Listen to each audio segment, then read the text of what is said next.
আমার একটা ছেলেরে আমি দীর্ঘ 4-5 বছর ধরে দেখতাম, প্রত্যেক মাহফিলে দেখছি হে সামনে বস, আমি বইলেই তারে নজরে পড়তো আমার। পরে একদিন আমি তারে ডাকছি, ডাইকে আমি বললাম তুমি কি করো? কয় হুজুর আমি ঘাস, মানে প্রতিদিন ঘাস কাটি, আর ঘাস কাইটা বিক্রি করি, যা পাই তা দিয়ে সংসার চালাই। তাই বললাম তুমি যে সব মাহফিলে আসো, আমি দেখলাম তোমারে। কয় হুজুরে যখনই আপনার কোনো পোস্টার দেখি, কয় আমি তখন এই ঘাস কাটার টাকার থেকে একটু একটু টাকা জমাই, কয়টা টাকা জমাইয়া গাড়ি ভাড়া মিলাইয়া রাখি, আপনার ওয়াজ শুনতে যাবো। তাই বললাম যে মাশাআল্লাহ।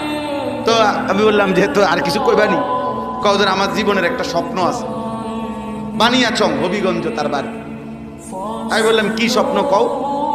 আমি 10 টাকা 50 টাকা করে জমাইতেছি, আল্লাহ যদি আমারে কোনোদিন তৌফিক দেয় আমি আমনেরে আমগো এলাকায় দাওয়াত দিয়ে নিয়ে ওয়াজ করাম। পরে আমি বললাম ওহন দাঁড়া, ওহন ডেট লো, এখন নাও ডেট, আজকে তোমারে ডেট দিলাম, হাদিয়া দিতে হবে না, আমি দিমু তোমার, এটা তোমার মাহফিলের সান্দা আমি দেবো, ও আজের টেহা লাগতো না, তুমি যাও, তুমি আয়োজন করো যেখানে কও, তুমি তোমার ঘরে হোক উড়ানে হোক, আমি ওখানে ওয়াজ করব। আমি বলছি আমি যাবো, ডেট দিলাম, যাও। আশ্চর্য, বানিয়াচং আমি গত বছর এই ছেলেটা তার দাওয়াতে আমি গেছি মাহফিলে, গিয়া দেখলাম বানিয়াচং বাংলাদেশের সবচেয়ে বড় গ্রাম, এটা জানেন? বাংলাদেশের সবচেয়ে বড় গ্রামের নাম হলো এই বানিয়াচং হবিগঞ্জ। এক গ্রাম এক উপজেলা।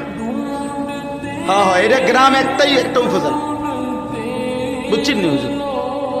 গিয়া দেখছি ওই গ্রামের মানে ওই উপজেলার সবচেয়ে বড় কলেজ হাই স্কুল মাঠ, যেটা বিশাল মাঠ, এই মাঠে এই ছেলে মাহফিল মানে আয়োজন করছে। আমি গিয়া দেখি একেবারে যদি কম হয় মানুষ 15-20 হাজার, স্টেজে যদি একেবারে না হয় হুজুর 300-400 হুজুর হইব। হুজুর খেলাফত মজলিসের যিনি কেন্দ্রীয় আমির, এই যে দেওয়াল ঘড়ি মার্কার যে খেলাফত মজলিস, উনি বসা পাশে, ওনার বাড়িতে বানিয়েছে বড় বড় হুজুর সব। তাই বললাম কিরে কারবারটা কি তারে, কার মাহফিল?